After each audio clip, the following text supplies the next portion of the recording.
언뜻 보기에도 히브리서는 우리에게 어떤 그렇게 매력적인 책, 사람들을 빨려 들어가는 그런 책은 아닙니다. 특별히 인생 경험이 좀 부족하고 고난의 경험이 없는 그런 사람들한테는 많은 성경이 그런 것처럼 읽어도 잘 이해가 되지 않고 이게 별로 공감이 되지 않아요. 삶의 이 고난과 씨름을 하면서 이 고난의 문제가 하나님과 어떻게 연관이 되는지를 가지고 씨름하는 사람이 아니라면 그렇게 잘 다가오지 않습니다. 인생의 가장 확실한 한 가지 사실은 고난이라고 하는 현실입니다. 우리가 나이가 많건 적건 간에 인생은 고해이다. 산다는 것은 힘든 일이다. 석가모니 부처님이 출가를 하면서 그가 고민했던 문제가 생로병사의 고통인 것입니다. 태어나는 고통, 늙는 고통, 그리고 죽어야 하는 그런 고통, 병드는 고통. 오늘도 세상 각처에서 이 고통과 신음의 소리가 들려옵니다. 부처님이 태어났던 이 인도는 지금 코로나로 인하여서 생지옥과 다를 바가 없는 아비규환의 현장이 되었습니다. 코로나에서 해방되고 마스크를 벗은 기쁨을 만끽하던 이스라엘 사람들은 엊그저께 10만 명이 모여서 이 대축제를 벌이고 콘서트를 하다가 갑자기 무너지면서 수십 명의 사람들이 압살을 당하는 비극적인 현실이 또 일어났습니다. 우리의 삶에 끊이지 않는 그런 고난입니다. 이 고난이라고 하는 것이 많은 질문을 제기하는 것입니다. 도대체 이 고난은 어디에서 오는 것인가? 고난은 누구의 책임인가? 이게 누구의 작품인가? 왜 이 세상에 고난이 존재하는가? 고난은 불가피한 것인가? 고난을 극복할 수 있는 방법은 없는 것인가? 특별히 하나님을 믿는 기독교 신앙인들에게 이 고난은 아주 까다로운 문제이고 때로는 이 걸림돌이 되는 것입니다. 하나님의 백성도 고난을 당하기 때문입니다. 신자가 되었다는 사실이 우리를 고난에서 면제시켜주지를 않습니다. 아니, 사실 이 세상에서 우리는 그 믿음 때문에 더 많은 고난, 더 큰 고난을 경험할 수 있다고 이야기를 합니다. 이 히브리서의 독자들, 히브리서는 고난당하는 그런 신자들을 격려하기 위해서 기록이 된 그런 책입니다. 10장 32절 이하에 여러분은 빚을 받은 뒤에 고난의 싸움을 많이 견디어낸 그 처음 시절을 되새기십시오. 여러분은 때로는 모욕과 환난을 당하며 구경거리가 되기도 하고 그런 처지에 놓여있는 사람들의 친구가 되기도 하였습니다. 이 사람들은요, 지금 극심한 박해를 견디고 있고 엄청난 스트레스 상황에 놓여 있는 것입니다. 왜 하나님의 자녀가 고난을 당하는가? 사랑의 하나님이 어떻게 그의 자녀에게 이런 어떤 끔찍한 고난, 이 아픔을 경험하게 하시는가? 우리 이충식 선교사님이 하나님의 부르심을 받는 모습을 보고 주변에 있는 사람들이 한마디씩 던지는 그런 질문입니다. 참 어려운 질문입니다. 쉽지 않은 그런 답이죠. 제가 대답할 수 없는 그런 문제입니다. 그러나 분명한 것은 성경은 이런 왜라고 하는 질문에 대해서는 답을 해주지 않지만 한 가지 분명한 것은 고난은 우리의 현실이고 고난은 우리가 피할 수 없는 그런 것이다. 한 가지 확실한 것은 우리가 이 땅을 살아나가고 하나님 앞에 서기 전까지는 우리는 고난의 현실, 그냥 끊이지 않는 보면은 건강의 문제, 관계의 문제, 또 뭐가 하나 해결됐나 하면은 또 다른 문제. 고난은 상수인 거예요. 상수. 변수가 아닙니다. 그러므로 오늘 우리에게 중요한 것은 왜라고 하는 질문보다 이 고난의 현실을 인정하게 될 때 고난을 받아들이는 우리의 태도, 고난에 대한 우리의 반응인 것입니다. 고난이 불가피한 것이라고 한다면 우리는 이 고난을 어떻게 이해하고 받아들일 것인가?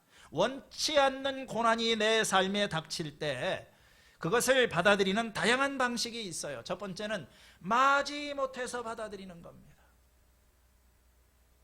그냥 씁쓸하지만 꾹 참고 받아들이는 겁니다. 두 번째, 낙심하거나 자기 연민에 빠지는 거예요. 또 고난이 닥치는구나. 왜 내 인생은 이럴까? 자기 연민. 세 번째는 이 고난의 현실을 보며 분노하고 저항하는 거, 씩씩거리면서. 네 번째는 싸움을 다짐하는 겁니다. 그래, 어차피 뭐 고난 당하는 거니까 빨리빨리 극복해야지. 자, 이런 여러 가지 방식이 있는데 오늘 본문의 말씀에는 이와 같은 고난을 이해하고 받아들이는 새로운 관점을 우리들에게 제공하는 것입니다. 그것은 이 고난과 시련이라고 하는 것을 우리를 사랑하시는 아버지로부터 오는 이 훈련의 과정이다, 이렇게 받아들이는 것입니다. 그게 바로 오늘 5절의 말씀입니다. 또 여러분은 하나님께서 여러분을 향하여 자녀에게 말하듯이 하신 이 권면을 잊었습니다. 내 아들아, 주님의 징계를 가볍게 여기지 말고 그에게 꾸지람을 받을 때에 낙심하지 말아라. 주님께서는 사랑하시는 사람을 징계하시고 받아들이는 아들마다 채찍질하신다. 이 히브리서의 저자는 이 신자들이 당하는 고난을 하나님의 백성에 대한 그분의 징계라고 하는 맥락에서 이해를 하고 있는 거예요. 오늘 읽은 이 5절과 6절의 말씀에 징계라고 하는 말이 두 번이나 반복이 됩니다. 그뿐만 아니라 7절에서부터 11절까지 징계라고 하는 말이 6번 더 반복이 돼요. 계속 이 징계에 관한, 하나님의 징계에 관한 그런 문제를 다루고 있습니다. 징계가 없으면은 자녀가 아니다. 참, 이게 제목이 좀 이렇게 무시무시하고 좀 살벌하게 느껴지지요. 징계라고 하는 그 말 자체가 부정적인 뉘앙스가 상당히 강합니다. 주로 언제 쓰는 말입니까? 징계위원회가 열렸다. 사전에 보면은 징계라고 하는 것은 부당한 행위에 대하여 제재를 가하는 것, 또는 공직에 있는 사람의 의무 위반에 대해서 국가나 공동단체가 가하는 제재, 국가공무원법 79조에 보면은 징계는 파면, 해임, 강등, 정직, 견책 5가지로 구분된다. 자, 이런 맥락에서 징계라고 하는 것은 어떤 사람이 저지른 잘못에 대한 처벌 또는 이 징벌로서의 성격이 강합니다. 영어로 하면은 이것은 punishment, 어떤 잘못에 대한 처벌의 성격입니다. 대부분의 영어 성경에서는 이 징계라고 하는 말을 discipline이라고 번역을 하는데, 한번 이렇게, 이게 참 어려운 단어입니다. 거기에 보면 PPT, 이 discipline, 이 말을 영어에서 찾으면 의미가 다양해요. 훈련, 훈육, 훈계, 제재, 규율, 징계, 이런 여러 가지 의미가 있어요. 많은 사람들에게 이 영어 자체에서도 좀 어떤 이게 숨막히는 그런 분위기.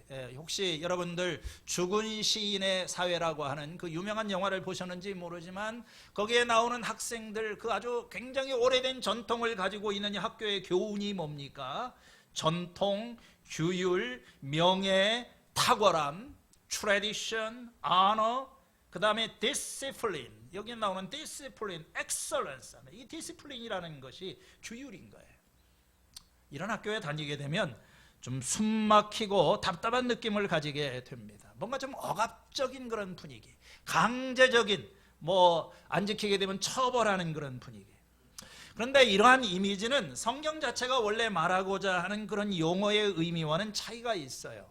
오늘 여기에서 이 징계라고 번역이 된 이 헬라어 명사 파이데이아라고 하는 그런 그 명사와 여기에 관련된 뭐 파이듀오, 파이데튜스 이런 말이 전부 다 어떤 가르침, 교육이라고 하는 그런 어근에서 나왔어요. 여러분들이 듣고 있는 이 뭐 파이디온 하는 말이 다 여기에 관련된 거죠.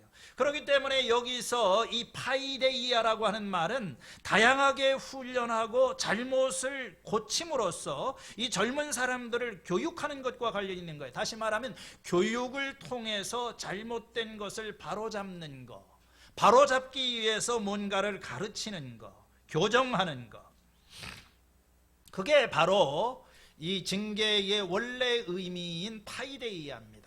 그래서 이 파이데이아라고 하는 이 단어 속에 징계의 의미가 있는가, 좀 징벌의 의미가 있는가, 이걸 만일 징계로 이해하는 경우에는 하나님이 이 청중들의 죄 때문에 처벌을 하시고 또 그들의 어떤 추가적인 잘못을 방지하려고 하신다, 이렇게 가정하는 것입니다. 이 말을 징계가 아닌 것으로 이해하는 관점은 하나님이 청중을 여기 있는 대로 훈련하시고 시험하시고 훈육하시면서 어떤 인내력을 키워 가시고자 한다, 이렇게 가정을 하는 거예요. 그래서 이 디시플린이라고 하는 말을 우리가 어떻게 이해를 해야 되느냐, 뭐 징계, 처벌 이런 부정적인 의미도 있지만 전체적인 맥락을 보면 이것은 어떤 그 훈육 또는 훈련이라고 하는 의미가 더 이렇게 크다, 이렇게 이야기를 할 수 있어요. 훈육이라고 하는, 훈육이라는 말 자체도 별로 사람들이 들으면 좋지가 않죠. 훈육주의, 뭔가 이렇게 꼰대 같은 인상을 줍니다. 그러나 이 훈육이라고 하는 것은 부모가 자녀를 올바르게 지도하고 가르치는 그 방법 중에 하나인 거예요. 자녀를 양육하고 스승이 제자를 가르치는 과정에서 때로는 잘못을 바로잡아주고 책망하고 교정하고 이렇게 하는 것, 이 말씀이 5절과 6절이 잠언서 3장 11절과 12절을 인용한 것입니다. 내 아들아, 지금 이 아버지가 아들에게, 자녀에게, 가정이라고 하는 그런 환경에서 사랑하는 자녀가 부모를 가르치고 바로잡아주는 것, 이것을 징계, 훈계라고 이야기를 하는 거예요. 하나님도 마찬가지입니다. 신명기 8장 5절에 당신들은 사람이 자기 자녀를 훈련시키시듯이 주 당신들의 하나님도 당신들을 훈련시키신다는 것을 마음속에 새겨두시기를 바랍니다. 그래서 이 본문의 말씀은 꼭 어떤 부정적인 의미에서 하나님께서 우리의 잘못하는 것을 보셨다가 잘못하게 되면은 뭐 징벌을 하고 처벌을 하신다, 그게 아니라는 거예요. 여기서 이 징계라고 하는 것은 우리를 사랑하시는 아버지께서 우리를 바로잡으시고 옳은 길로 인도하시고자 하는 책임 있는 사랑과 헌신의 표현이다, 그런 것이지요. 우리가 이 고난을 당하게 될 때 받아들이는 두 가지 중요한 것은 이 고난을 어떻게 받아들이냐는 태도인가요? 오늘 이 5절의 말씀을 보면은 이 하나님의 징계, 고난에 대한 어떤 잘못된 두 가지의 반응이 나타납니다. 첫 번째는 하나님의 징계를, 고난으로 표현된 이 징계를 가볍게 여기는 거예요. 가볍게 여기지 말라. 가볍게 여긴다는 것은 그냥 가치 없는 것으로 여기고 무시하는 거죠. 많은 사람들이 하나님이 그 사랑하는 자녀에게 고난을 허락하실 때는 그 어떤 나름대로 의미가 있는데, 그렇게 직장의 어려움을 당하고 가정의 어려움을 당하면서도 건강의 위기를 겪으면서도 그냥 가볍게 생각하는 거예요. 가볍게. 이 하나님께서 왜 이런 고난을 나에게 허락하실까 하는 그 문제에서 답을 찾기보다는 이 히브리서의 독자들도 마찬가지였던 것 같아요. 그냥 고난을 가볍게 생각하고 넘어갔어요. 두 번째는 하나님의 이 책망과 징계가 주어질 때 낙심을 하는 그런 것입니다. 여러분, 고난을 당하면 낙심이 되지 않습니까? 또 내가 실수를 하고 또 넘어지고 또 이런 어려움을 당하는 것을 볼 때 참 이게 뜻하지 않은 건 자꾸 낙심이 돼요. 이 히브리서의 독자들도 그런 상황이었던 것 같습니다. 하나님께서 그들을 가르치시고 깨닫게 하시려고 고난을 주셨는데 그것 때문에 낙심을 하고 사람이 지금 자포자기의 상황이 있어요. 그래서 오늘 이 말씀을 보니까 여러분 주님의 징계를 받을 때, 꾸지람을 받을 때 낙심하지 마시기 바랍니다. 포기하지 마시기 바랍니다. 여러분 잘 인내하시기를 바랍니다. 성경이 우리들에게 말하는 것, 혹시 여러분들 가운데 고난당하는 사람이 있습니까? 여러분 포기하지 마시고 잘 인내하시기를 바랍니다. 심지어 야고보 같은 사람은 여러분들은 여러 가지 시험을 만나게 될 때 그것을 더할 나위 없는 기쁨으로 여기시기를 바랍니다. 이렇게까지 이야기를 합니다. 고난이라고 하는 것이 달갑지 않은 것인데 뭐 때문에, 무슨 이유로 그것을 기쁨으로 받아들이고 또 인내를 하라, 이렇게 말을 하는 것일까요? 오늘 이 말씀에서 몇 가지를 생각해 볼 수 있습니다. 첫 번째, 우리가 알고 있는 믿음의 선배들이 이 고난의 길을 걸어갔기 때문인 것입니다. 히브리서 11장 36절, 지난주에 살펴보았던 말씀에 이런 말이 나오죠. 믿음의 영웅들을 이야기를 하면서 또 어떤 사람들은 조롱을 받기도 하고 채찍으로 맞기도 하고 심지어는 결박을 당하기도 하고 감옥에 갇히기도 하면서 시련을 겪었습니다. 그들은 돌로 맞기도 하고 톱질을 당하기도 하고 칼에 맞아 죽기도 하였습니다. 그들은 궁핍을 당하며 고난을 겪으며 학대를 받으면서 양과 염소의 가죽을 입고 떠돌았습니다. 고난의 삶을 살아갔어요. 예수님은 이러한 그 고난과 인내의 절정에 계시는 그런 분이십니다. 그분은 자기 앞에 있는 기쁨을 내다보고서 십자가의 수치와 고난을 참으셨다. 그러니까 오늘 독자들에게 이렇게 말을 하는 것입니다. 지금 여러분들이 당하고 있는 이 고난은 여러분만 당하는 것이 아닙니다. 믿음의 길을 가고자 했던 그 사람들, 예수님 자신이 짊어지신 그 고난, 그거에 비하면 여러분의 고난은 그렇게 큰 고난이 아닙니다. 힘을 내십시오. 두 번째요, 지금 우리 앞에 닥친 고난이 힘들고 난감해 보이지만 그게 그렇게 아직 최악의 고난은 아니라고 하는 거예요. 4절 말씀에 여러분은 죄에 맞서 싸우지만 아직 피를 흘리기까지 대항한 일은 없습니다. 지금 이 히브리서의 그 독자들, 이 편지를 받는 사람들이 사실 고난 가운데 있었다고 하는 걸 저자도 잘 알고 있어요. 옥에 갇히기도 하고 재산을 몰수당하기도 하고 여러 가지 많은 고통을 당했습니다. 그렇지만 피를 흘리기까지, 여러분 이 운동도 피 흘리기까지 싸우는 거 있잖아요. 막 그 복싱 경기장 앞에서 유혈이 낭자하고 심지어는 이 생명이 오고 갈 정도의, 여기서 이 피를 흘린다고 하는 것은 순교를 이야기를 하는 거예요. 예수님이 걸어가신 길, 수많은 순교자들이 걸어갔던 그런 어떤 최악의 그런 공도, 여러분들이 뭐 미움도 받고 고통도 당하고 스트레스도 있지만 아직 최악의 상황은 아니다. 그러니까 조금 더 견뎌라 하는 그런 의미입니다.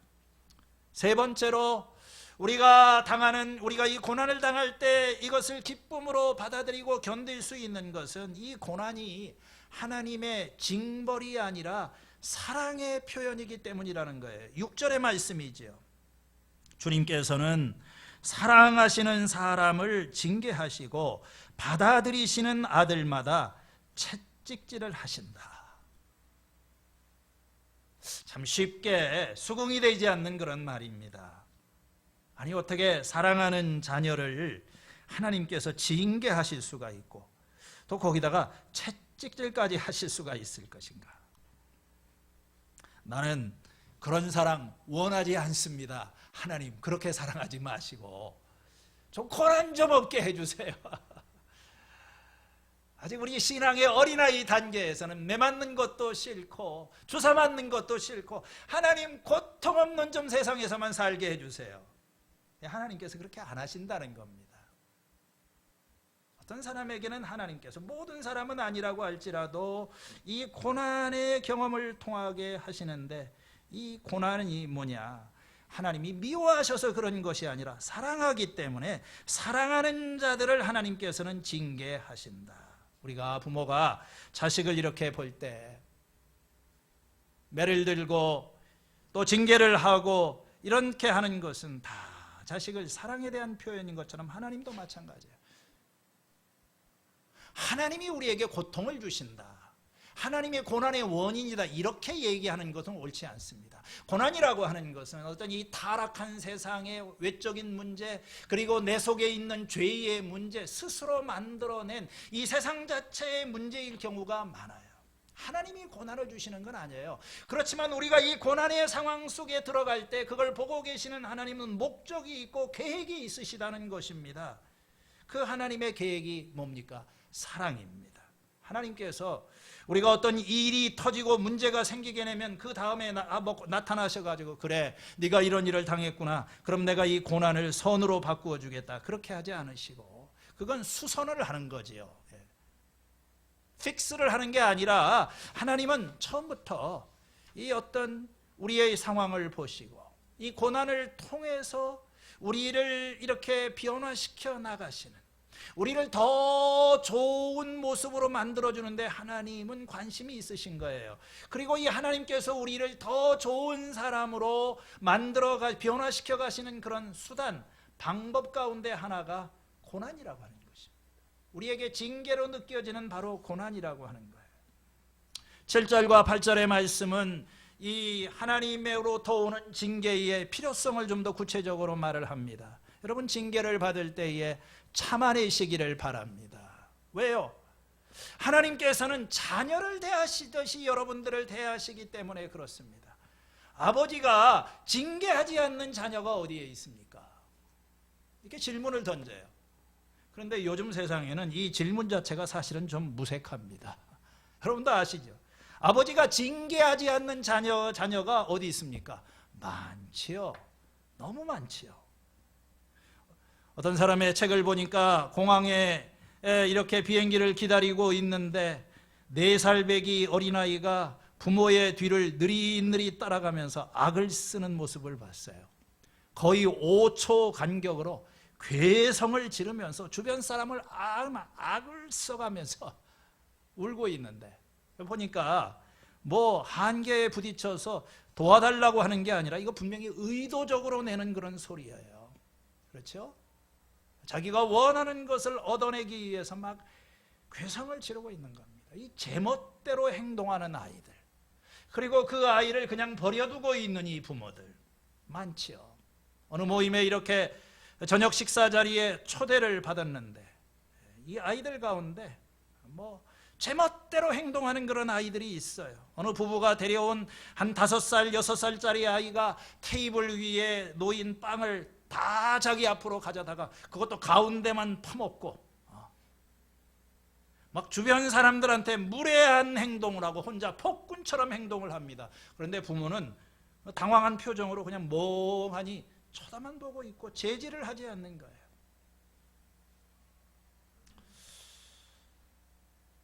오늘 우리 사회는 이 훈육, 이 디시플린과 관련해서 이게 좀 혼란스러운 그런 상황에 있습니다. 많은 사람들이, 많은 부모들이 아이들을 훈육하거나 징계하는 것, 처벌하는 것은 잘못이라고 생각을 합니다. 왜냐하면은요, 아이들을 꾸짖거나 체벌을 하게 되면은 아이와 멀어질까 봐서 두려워를 하는 거예요. 요즘 부모들은 자녀들과 친구가 되기를 원합니다. 자녀와 친구가 될 수 있다면은 친구 같은 아버지, 친구 같은 어머니, 자녀의 존경 따위는 기꺼이 포기할 수 있는 것입니다. 여러분, 이게 바람직한 걸까요? 조던 피터슨이라고 하는 그 유명한 이 베스트셀러 저자, 캐나다 토론토의 그 대학 교수가 하고 있는 그런 말입니다. 애들이 부모를 친구로만 생각하는 거예요. 부모가 자녀의 친구인 것은 맞지만 친구를 넘어서는 존재입니다. 친구에 불과한 게 아니에요. 친구의 권위를 가지고서는 아이의 인생을 바로잡아 줄 수가 없어요. 이 부모의 위치에서는 훈육의 어떤 책임 있는 행동이 되는 것입니다. 오늘 우리 이 주변 사회 속에서 이 체계도 없고 규제도 없고 제재도 없는 그런 상태로 방치된 가운데 자라나는 그런 아이들, 이런 아이들로 인해서 혼란에 빠져 있는 가정과 사회, 우리는 그걸 경험하고 있어요. 어떤 아이가 양심에 어긋나는 일을 저지르고도 제재를 받지 않는다면 그 아이는 어떤 교훈을 받게 될까요? 아마도 그는 미래에 훨씬 더 나쁜 행동을 하게 될 것입니다. 부모의 옷장에서 동전 한 웅큼을 훔치고서도 거기에 따르는 제재나 훈육을 받지 않은 6살짜리 어린아이는 16살이 되게 되면 좀도둑이 될 수 있을 것입니다. 방치할 수 없는 거지요. 그래서 어떤 종류의 이 훈육이라고 하는 것은 분명히 우리에게 필요한 거다. 물론 이 훈육이라고 하는 것이 이 어린아이의 의지를 강제로 꺾는다든지 어떤 폭력적인 방법으로 아이를 다스리는 꼭 그런 것만을 의미하는 것은 아닙니다. 그렇지만 우리가 자녀를 이렇게 방치하고 훈육하지 않은 디시플린이 없는 이 자녀가 되게 될 때 우리는 무슨 생각을 하게 됩니까? 저 사람이 진짜 아버지가 맞나? 저 친자식인가? 이런 생각을 하게 되는 게 그게 바로 8절에 나오는 말씀입니다. 모든 자녀가 받은 징계를 여러분이 받지 않는다고 하면 이 가족관계에서 징계라고 하는 것은 필수 요건이고 이건 당연한 거죠. 어린아이가 미숙하게 될 때 그걸 바로잡아주는 징계를 받지 않는다면 뭡니까? 여러분은 사생아지 참 자녀로 보기가 힘들다.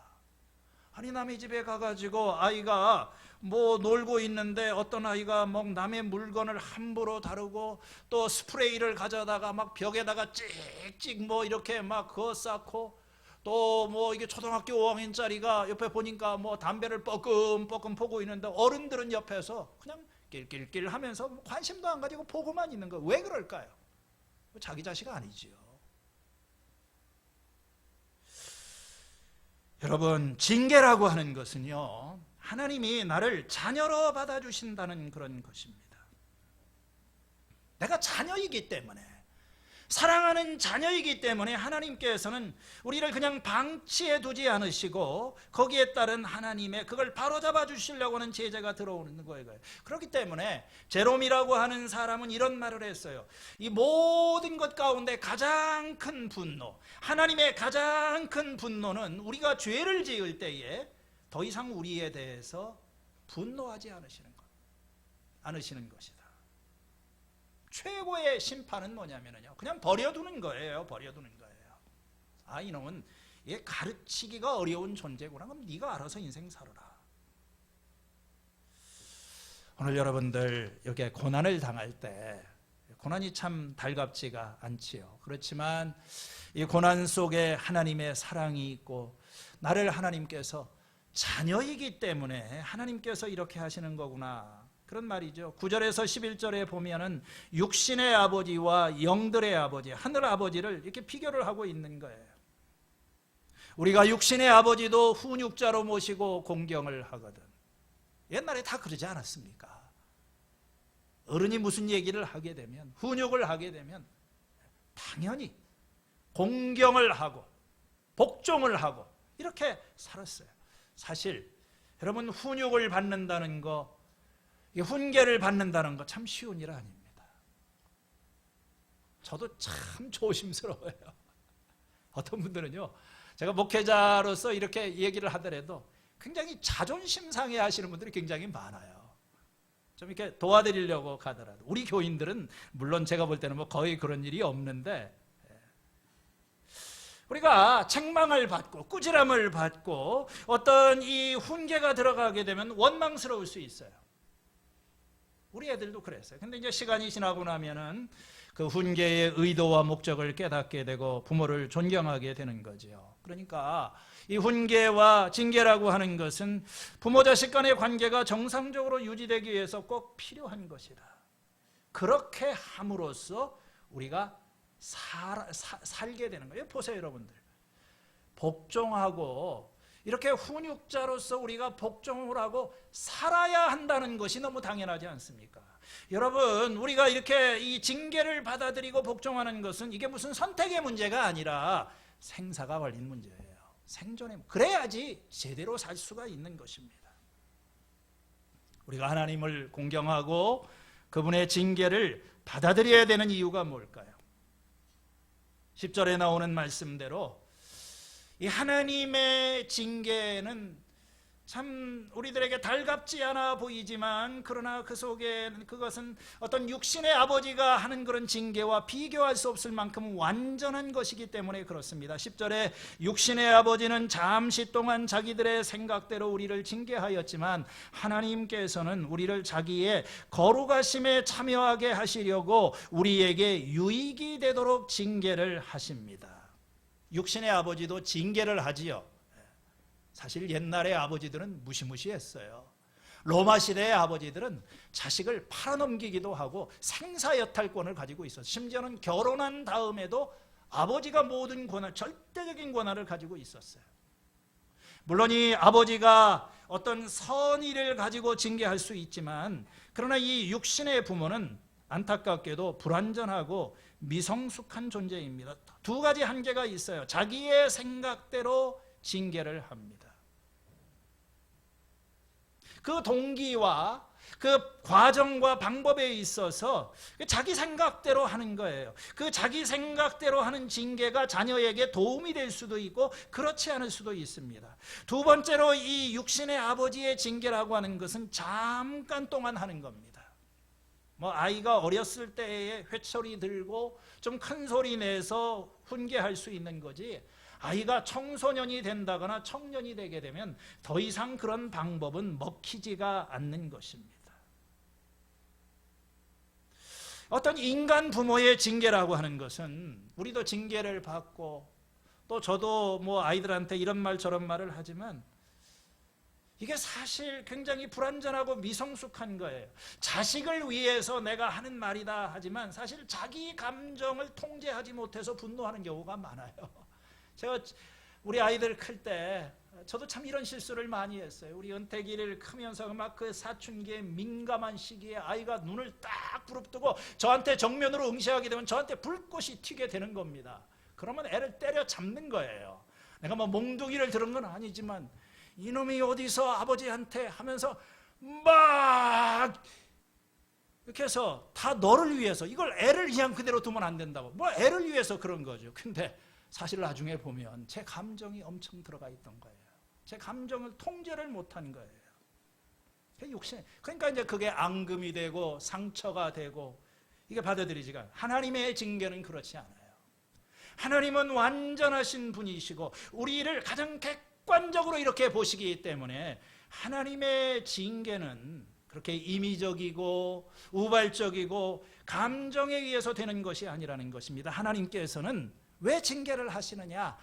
자기의 거룩함에 참여하게 하시려고 우리에게 유익이 되도록 하나님께서는 징계를 하신다.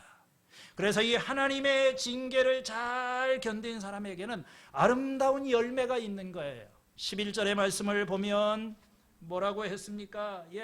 무릇 징계는 어떤 것이든지 그 당시에는 즐거움이 아니라 괴로움으로 여겨지지만, 여러분 맞죠? 이건 무슨 의도가 됐든 간에 징계를 받을 때에는 괴로운 거예요. 힘이 드는 거예요.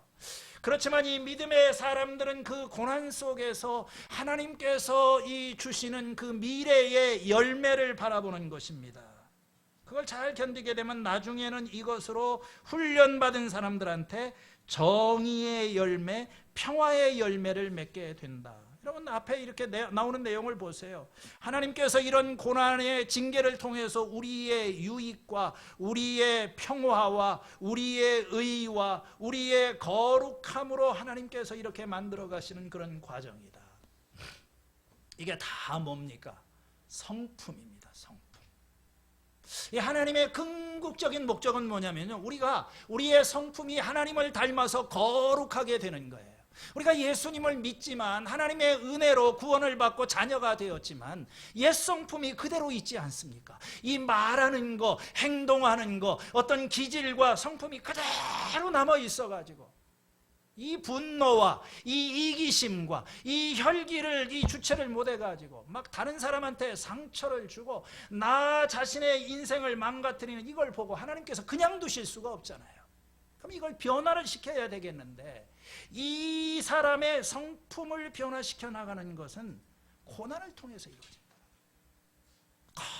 거의 대부분의 경우에 이 성품의 변화는 고난이 없이는 이루어지지 않아요. 교만한 사람, 자기중심적인 사람, 이 사람이 고난의 용광로를 통과하면서 인생의 밑바닥을 치는 이런 어떤 시련의 골짜기를 지나가면서 비로소 겸손한 마음을 가지게 되고 다른 사람을 존중할 줄 알게 되고 남의 아픔과 고통을 이해하는 마음을 가지게 되고 하나님의 마음을 알고 온유한 사람으로 변화되어 가는 것. 여러분, 이것은요, 고난을 겪어보지 않은 사람은 이걸 경험을 못합니다. 하나님의 거룩하심에 참여하게 하시려고. 고난은 연단입니다. 훈련입니다. 우리에게는 훈련이 필요해요. 성령의 역사를 통해서 예수님 닮아가고 있는 사람들에게 고난이라고 하는 것은 그렇기 때문에 선택이 아니라 필수 상황이다. 우리는 훈련을 받아야 돼요. 왜 훈련을 받아야 될까요? 그냥 두게 되면 우리는 악으로 기울어지는 그런 성향이 있습니다. 이 운동장이 기울어져 있는 거예요. 저울에다가 이 짐을 달아놨는데 한쪽의 무게가 상당히 이렇게 경도가 되어 있는 거예요. 사람마다 정도의 차이는 있겠지만 그런 경향이 일반적입니다. 그래서 우리의 생각대로 그냥 내버려 두게 되면 우리는요, 하나님을 찾기보다는 어떤 세상을 찾고 보이지 않는 것보다는 보이는 것에 집착하려고 하는 그런 성향이 있는 거예요. 선하고 아름다운 것을 우리가 추구하기보다는 그냥 두게 되면 자꾸 어떤 타락한 우리를 망가뜨리는 그런 길로 가는 이 죄의 성향이 우리들에게 있어요. 여러분, 그렇지 않습니까? 가만히 그냥 두게 되면 여러분들 기도하십니까? 하나님 말씀을 보십니까? 선한 길로 갑니까? 아니지요. 우리 육신 속에 있는 이 게으름과 정욕이 자꾸 죄를 향해서 가서 이 죄에 얽매여서 나아가지를 못하는 거예요. 그렇기 때문에 사도 바울 같은 사람은 나는 이 운동의 경주자로서 앞을 향해서 가는데 버림받지 않은 사람이 되기 위해서 나를 쳐서 복종을 시킨다. 쳐서 훈련인 거예요. 훈련. 여러분, 올림픽에 나가는 사람들, 이 운동 경기에 나가는 사람들 보면 얼마나 이런 그 훈련의 과정, 이 디시플린, 이 과정을 밟습니까? 식이요법을 따르고 케이크 먹고 싶은 거 다 포기하고 규칙적으로 이 생활을 하게 되고, 남보다 올림픽 금메달리스트 같은 사람들은요, 정말 이게 훈련된 사람들이에요. 그래서 누가 지난번에 그러더라고요. 오승현 목사님이 그러시나, 자기 신학교 갔을 때 어디 전국대회에서 우승을 했던 운동선수 출신 그 동기생이 하나 있었대요. 독수리 오영재라고 했다나. 그 뭐 가서 영어로 신학과정을 공부하는데 그 독수리 오영재는 영어를 못하는 사람들. 영어가 안 되죠. 근데 나중에 보니까 그 이 운동했던 사람이 미국에 가서 공부하고 박사과정 공부하고 오더래요. 해냅니다. 운동한 사람들은 그거 해내요. 이 사람들은요, 셀프 컨트롤이 돼 있는 겁니다. 디시플린이 돼 있는 거예요. 잠자는 거, 먹는 거, 딱 필요하면은 말하는 거, 자기를 절제하지 않으면 훈련이 돼 있는 사람이에요. 여러분, 이 세상에는요, 두 종류의 사람밖에 없어요. 훈련된 사람과 훈련되지 않은 사람. 그냥 타고난 그대로 그냥 하고 싶은 대로 하고 그렇게 살아가는 사람과 자기를 잘 다듬어서 이 훈련한 사람. 교회 안에도 두 종류의 신자밖에 없어요. 훈련된 그리스도인과 그렇지 않은 사람. 이 차이는 엄청난 겁니다.